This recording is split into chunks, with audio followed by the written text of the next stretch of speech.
All right, thank you so much. Welcome to another episode of the Love, Hope, Lyme podcast. My name is Fred Diamond. I'm the author of Love, Hope, Lyme, What Family Members, Partners, and Friends Who Love a Chronic Lyme Survivor Need to Know. David and Jacquie, I've made the book available, the e-version, the PDF available for free from day one. If anybody's a Lyme survivor with a copy of the PDF, reach out to me on social media. I get requests on Facebook typically or LinkedIn. Feel free to reach out to me. Be happy to make it available to you. The book is actually available on Amazon, so feel free to go get your copy. And David and Jacquie, I've had people who've purchased a dozen copies of the book for me to sign and send to family members. So if you'd like that, please feel free to reach out to me as well. If you're listening to this on Apple Podcasts, thank you so much. Go up, give us a 5-star review. We would greatly appreciate that. And if you're watching on YouTube, thank you so much. Go give us a thumbs up. If you have any questions or comments, submit them in the question or comment space, and David and Jacquie would go up and we'll check out those as well. So we post the show every other Monday. Feel free to subscribe. David and Jacquie, we're well over 50 shows of the Love, Hope, Lyme podcast. And not infrequently, I'll bring on community advocates, right? People are out there who have been through Lyme disease and now they want to give back to the community. They want to support various aspects of the community. David, of course, you've started a couple of men's support groups, which is how we got to know each other. And you very kindly had me speak at one of your online meetups earlier this year. By the way, we're doing today's interview in May of 2025, if you're listening sometime in the future. So you've been out there, you've been making your situation known, you've been offering support, and you've also mentioned many times how your wife, Jacquie, has supported you. And everybody listening to the show understands the ups and downs with Lyme disease, the challenges that people face. And we're going to get kind of deep into what you've gone through and how you've supported each other as a couple. And I'm looking forward to hearing more about this. So whoever wants to go first, why don't you give us the history of your relationship? Where did you meet? And get us caught up. So we met when we were very young and kind of immature. We've kind of grown a long way together. We met in high school. We started out kind of friends, acquaintances through mutual friends, and we kind of just became friends and kind of went from there. Kind of dated most of our way through high school, all through my college experience. And then we got married in just before my senior year in college. And we kind of lived in a condo for a while, in a 1-bedroom condo. And then we now live in our home. And we've lived here for 17 years. And we've had our number of ups and downs. All right. So why don't you clue us in? When did the Lyme symptoms start to become evident, and when did Lyme make its way into your relationship? So I guess I'll say this. So we met, I was 17, she was 16. My Lyme disease symptoms started when I was 10, so they were already active. It started with physical stuff. And by the time I had met Jacquie, it was pretty apparent at that point I had my physical ailments going on, but at that point I was dealing with severe psychological stuff too. Yeah, as you probably remind people, we're talking today with David and Jacquie Butler. So, we're excited to talk this. Jacquie, you also had some medical history as well. Do you want to share what you've gone through also? Yeah, so I had some childhood trauma, and I kind of always struggled with my appearance, my weight. Like I always felt kind of heavier than maybe I perceived myself to be. And I was kind of teased a little bit from the kids at school, was teased by family, and I was always reminded that I was different. And so I believe that possibly that may have led to some things down the road. So I have Hashimoto's disease, and also polycystic ovarian syndrome and endometriosis. So I've kind of always struggled physically in those aspects. and kind of just, I'm the type of person to just push through. I'll push through. I mention it. There's something wrong. There's something not right. And I've been to doctors again and again and again. And just like with Lyme, how people that suffer with Lyme, you're gaslit. It's just a pulled muscle. It's like, I know what a pulled muscle feels like. I'm pretty sure this is not a pulled muscle. So I have been back and forth to the doctor month after month after month. And, oh, it was a cyst. It popped. You should not be feeling any pain now. I am. So I kind of just assumed that maybe I'm just being a baby or a sissy, and everybody goes through this. And it wasn't really until we started trying to conceive early on in our marriage, and that I had gone to my gynecologist and said, like, hey, we've been trying for like a year now and nothing's happening. And he's like, oh, you'll be fine. Just chart, for 6 months or whatever. And he had said, it doesn't look like you're ovulating. I'm going to send you to a specialist. So we had gone that route. They told me at 20, I think I was 28 at that time, because we had been struggling for years by this point. And they said that I was going through menopause at 28 years old. And I was like, that just doesn't sound right to me. Like, that doesn't sound right. So for other reasons, we kind of had to stop treatment. So we kind of just said, let's just leave it up to God, essentially, at that point. And then fast forward, I just got really tired, like chronic fatigue. I knew it was chronic fatigue. I knew that at that point, I had only been diagnosed with hypothyroid. And I was like, this doesn't feel right. Like, I'm still gaining weight. I'm on this medication that's not working. And so I was like digging for answers, because I'm like, this isn't normal. I feel like I'm 80 years old. It just doesn't feel normal. I'm 20 something years old. And so I had found out that there's something called Hashimoto's, and that it has to do with hypothyroidism. And I'm like, but it should be treated differently than just hypothyroidism. So at this point, I had been to a number of endocrinologists, and they had offered me weight loss medication. And I said, no, I'm not doing that, because there's a reason why. Like, I'm eating salads. I'm eating very minimal, and I'm gaining weight. Like, weight loss medication is not going to do anything except for make me lose weight. But then when I stop it, it's going to come right back. Right. So I had seen this endocrinologist, a new one, because I'd fired all the other ones. And I said, do you think maybe I could have Hashimoto's? And he looked at my blood work and he was like, oh yeah, for sure you have Hashimoto's. And I said, then I want to change medications, because this one's not working for me. It's synthetic. I've read up about this other medication and how it should be treated differently.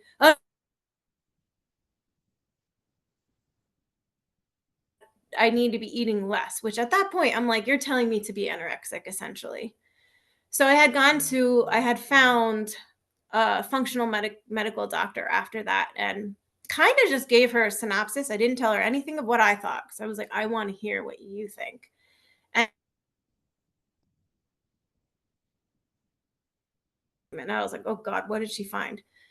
Essentially, she had told me everything that I had already knew, that I had chronic fatigue syndrome. I had Hashimoto's, and it was very severe. I was in like the late stages of chronic fatigue and things like that. And so I said, all right, I don't want to try to get pregnant now. I want to fix myself first, because I can't house a baby or be a good mom if I'm this unwell. So we had cleared all of that up, and I had felt better. I had lost a lot of weight. Actually, I only lost like 15 pounds, but it looked like a lot more. And then by this point, we were so frustrated with trying to conceive and being let down, that like we were kind of like, we didn't want to try anymore. We were just going to live our life. But I still had hope. I am not a giver-upper. And I said, I don't want to be on my deathbed and regretting never trying, never giving it one last try. So I asked my doctor, I said, what's this medication that you're going to help me with? So she gave it to me, and I said, I just want to see if it's going to work. Great. They're just going to do some ultrasounds to see if this even works. I didn't even make it that far. We got pregnant right away. So that's kind of where my medical journey is, and it's still there. Like after having my son, I think a lot of things have been undone.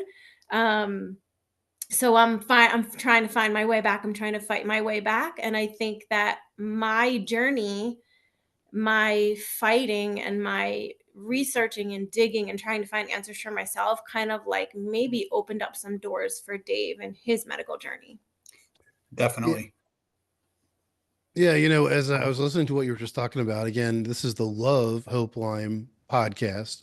Actually, the Love Hope Lyme podcast, and pretty much every guest we've had has had chronic Lyme disease, and that's the main thrust on how you can serve. But as you're going through your history, I'm sure a lot of our listeners can relate to some of the similar challenges that different disease, similar challenges, right? With knowing what's going on in your body, but doctors telling you other things that just didn't make sense to you, right? You're talking about some of these things that they were saying, but you're like, that doesn't make sense because I'm 28 years old, right? Or I should be going through, through menopause right now, and it doesn't feel like that. So it's interesting what people have gone through. David, you kind of briefly gave us your medical history. You don't need to go that long, but kind of give us a little more information on where you are as a chronic Lyme survivor to put this into context as we start talking about how you began to support each other. So actually, if I will definitely do that, but I want to say one thing on Jackie's part. Sure. So, I get in a lot of people in the groups always tell me Hashimoto's is Lyme disease. My wife has been tested for Lyme disease using the same methods as me, and it comes back. She does not technically have it. So I just want people to understand that it's not always Lyme disease. There's many factors that are included in this. So the reason I wanted to say that is because my Lyme disease journey started when I was 10, and it was mostly just physical stuff. I also went through some childhood trauma, especially right around the time I was diagnosed. I was a child with my parents going through a very, very bad divorce, horrific divorce, not just a regular divorce. We'll just leave it at that. But that created a lot of trauma in me. So the trauma in me was not just a Lyme disease, but it was also childhood trauma. And as that developed in me, I started having psychological stuff. So I was having major mood swings, depression, anxiety. I was even having hallucinations and psychosis, and it was very, very bad. So early on in our dating was very, very turbulent. It was like Dr. Jekyll and Mr. Hyde. She never knew what to expect. I've even questioned her why she stayed with me, but she said because she knew the real me was in there somewhere, but this evil me would come out all the time. So that psychological abuse that I also put her through all those years, destroys her. So that's bringing trauma into her, which also contributes to her thyroid disease. So there's so many different factors that go into everything, not just toxins and, mold, but trauma is a big thing, and trauma destroys the immune system, which allows all this stuff to come out. So we got married. I was 22, I think. And I was 22. And the first couple of years, where I was getting a little better, I was trying to manage the best I could. But it just kept I would have these bad times and everything. And then finally she left one day and said, I can't take this anymore. You need help. And I found a psychiatrist, and he diagnosed me within 30 minutes with bipolar disorder and put me on psych meds. And that was very, very hard, because at first those psych meds actually made me want to kill myself. So it was very hard trying to find this balance of psych meds that would work. But then when we found these ones that worked, all it really did was push this trauma and the Lyme disease back inside deeper and deeper and deeper. And it just made me a zombie. And 2011 on my birthday, I just couldn't take it anymore. All the pain that I had caused her, the pain that I was being caused, the pain of my childhood trauma. And I attempted suicide on my birthday. Coming out of that, though, I had an epiphany. God was there, and he really showed me a different way. And I started working on my mental health. But right after that, I started having a lot of neurological issues. So this was the year after. So this was 2012. I started with major tremors, tingling, and numbness all throughout my body. A lot of neurological issues. I was diagnosed with a brain lesion. They diagnosed me with Parkinsonian syndrome, and then they said that we're not going to diagnose you with MS, but you are having MS symptoms.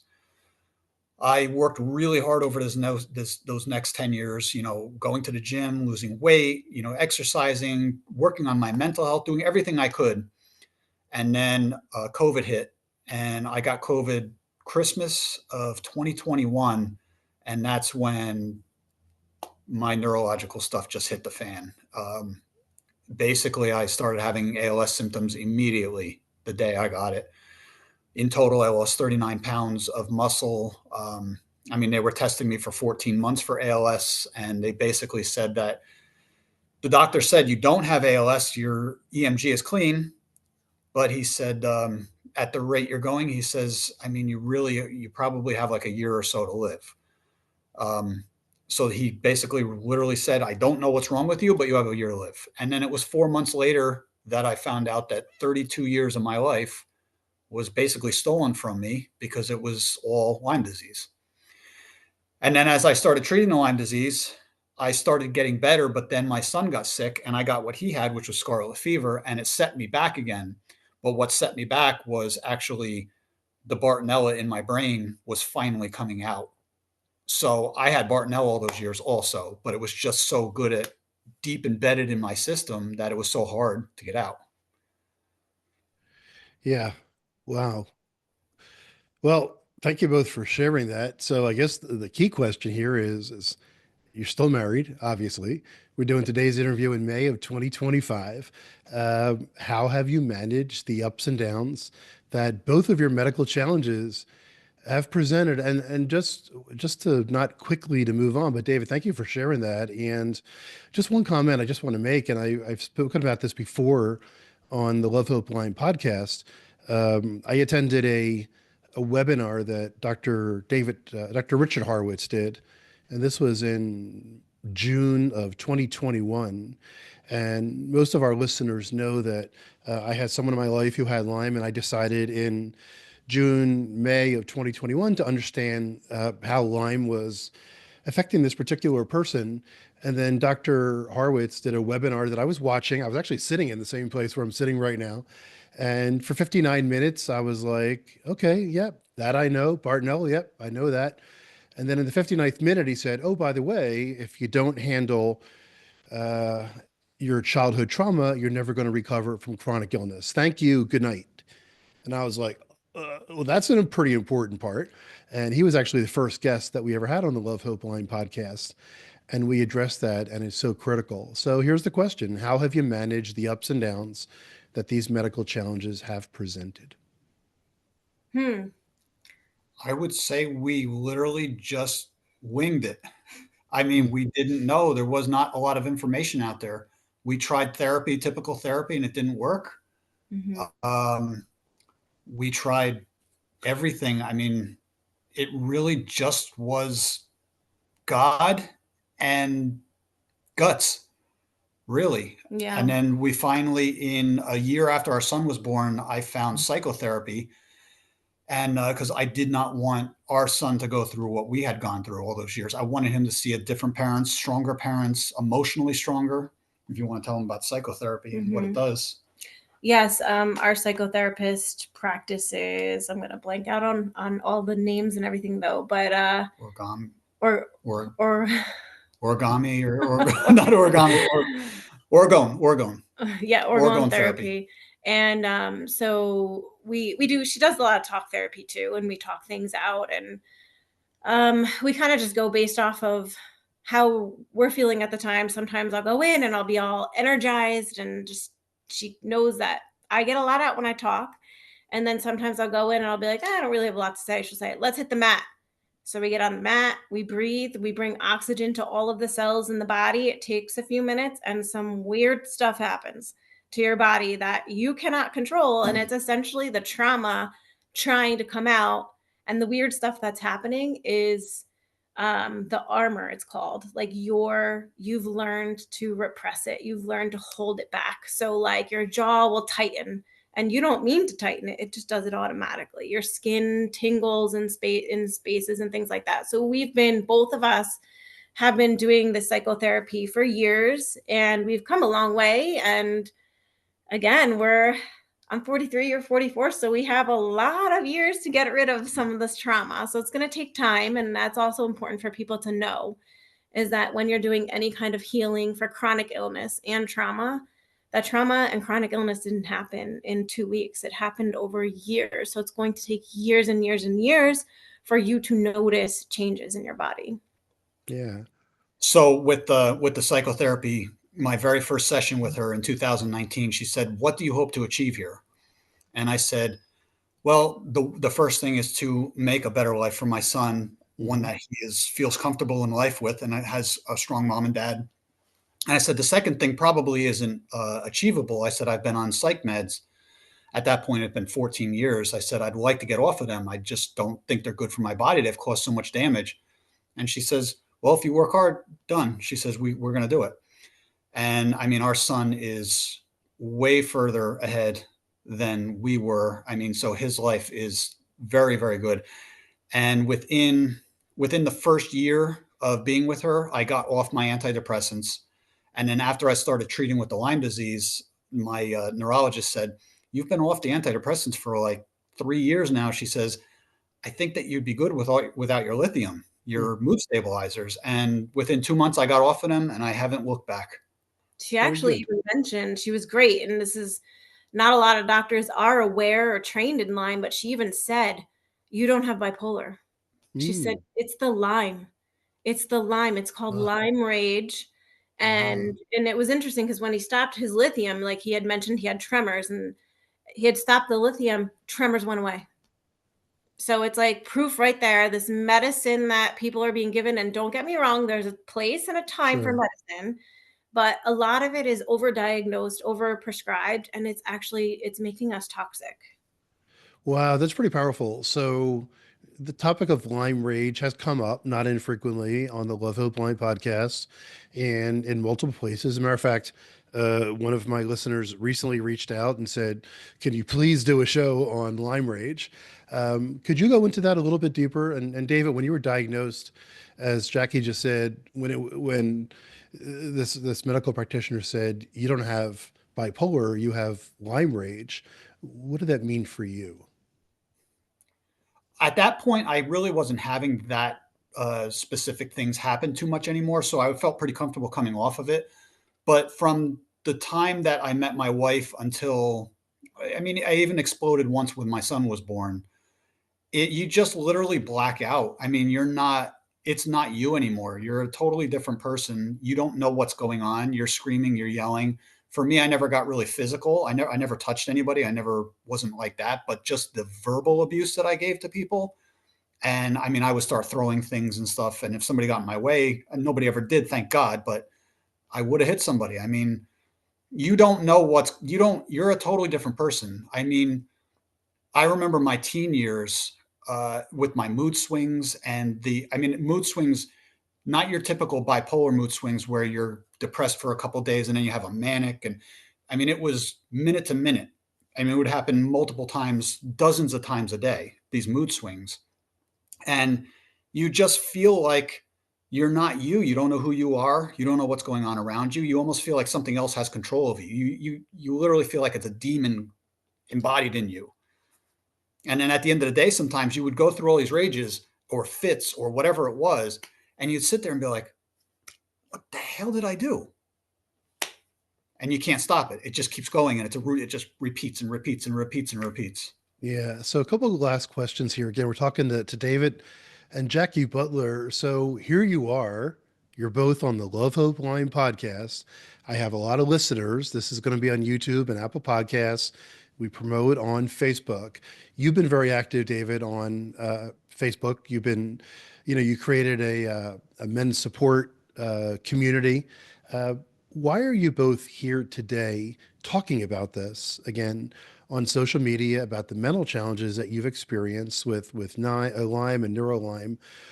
You're very comfortable in communicating this. Give our listeners some perspective on why you're doing this. So I'll start, and then Jackie can say what she has to say. So when I attempted suicide, right after attempting suicide, everybody around me was telling me to not talk about it. It's kind of voodoo. Push it under the rug. Let's pretend it didn't happen. Let's move on.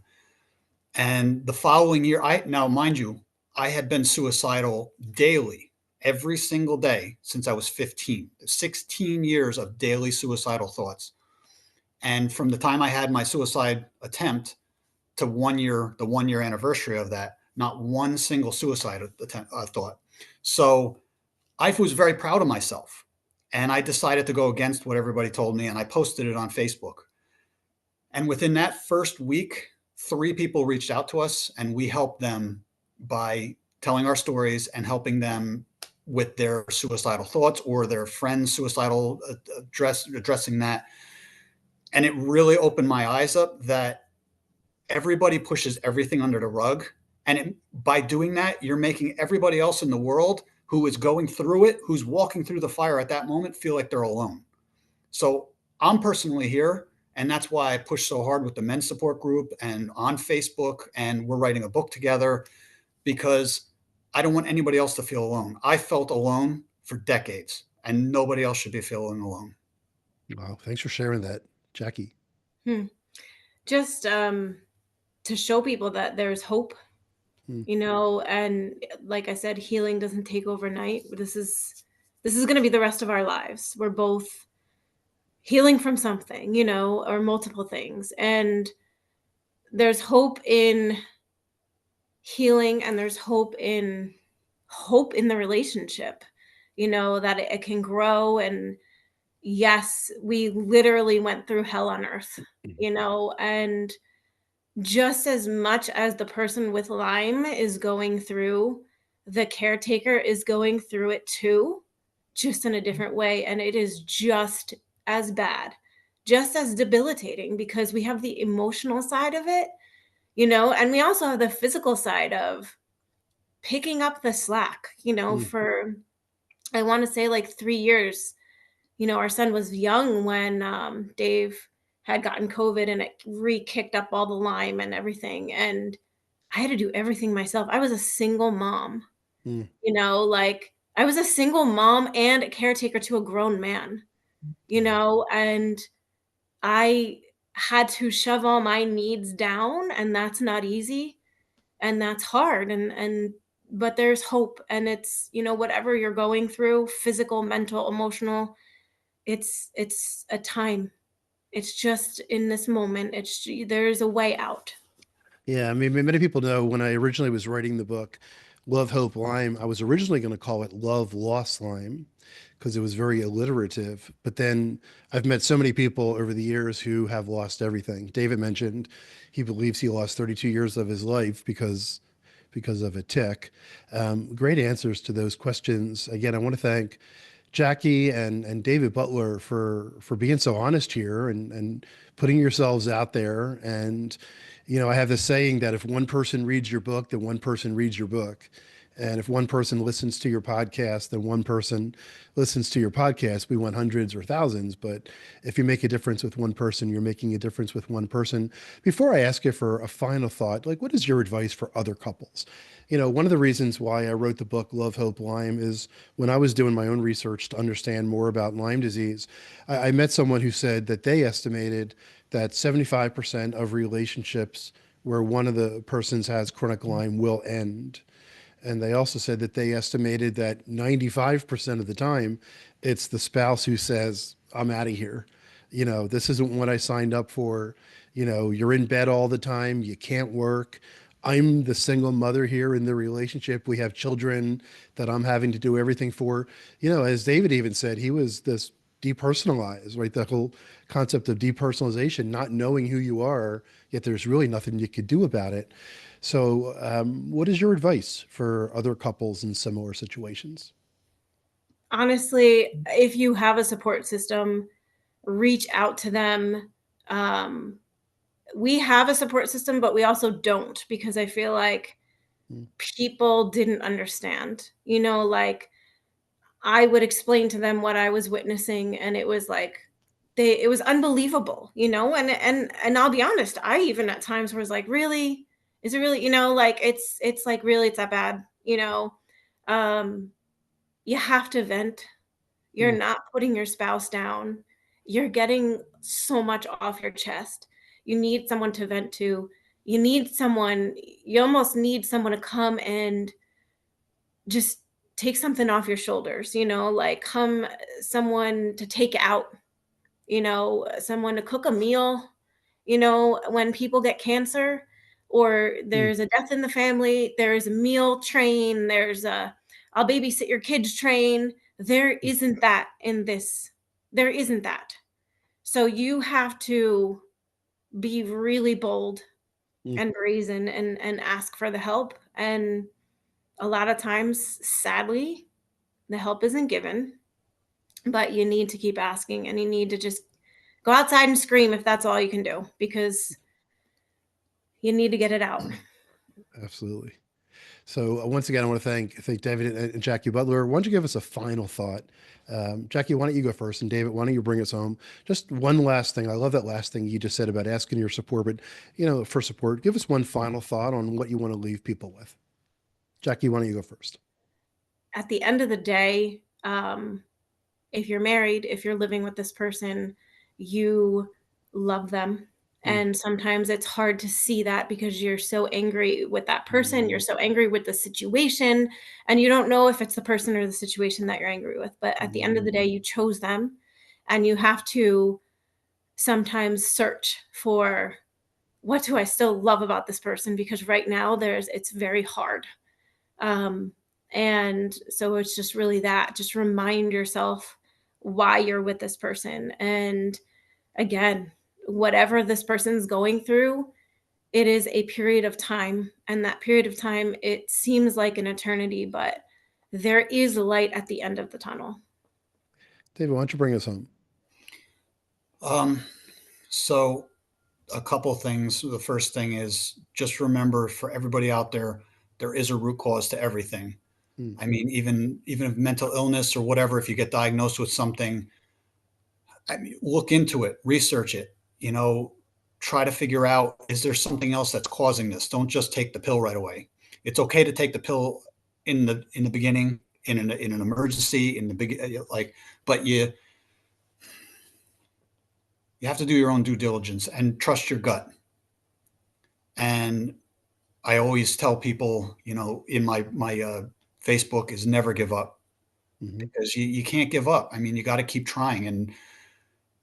But the one thing I want to say about relationships is, this disease really wreaks havoc on the brain, and it's very hard to feel like you're in this world sometimes.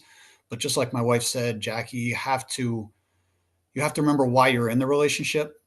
And I feel like I'm starting to, reconnect with my wife now, after being so distant from the world over all these years. I was just diagnosed with ADD, basically ADHD and attendant type, a couple of years ago, and you just feel like you're not part of this world. It really takes a lot away from you. Between I have to always say this, between the trauma and Lyme disease, it really makes you disconnected from the world, and you don't connect to people very well. Yeah. David, if you don't mind my asking, I'm not going to have like an Oprah moment here, but is there anything you want to say to Jacquie, after this conversation that we just had? Uh,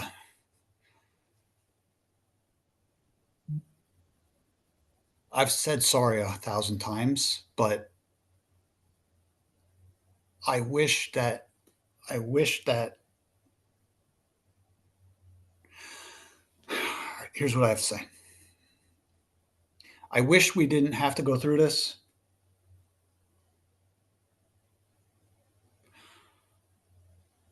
But I'm glad we did, because I think it's going to make us stronger in the end. Lyme disease took my life away. It took our time away. but it's also made us a lot closer. All right. Jackie, is there anything you want to end with? I agree. I almost wished that all of the bad things, we didn't have to go through them, but I don't know of stronger people, and I don't talk very highly of myself a lot, but I know that I am a very strong person.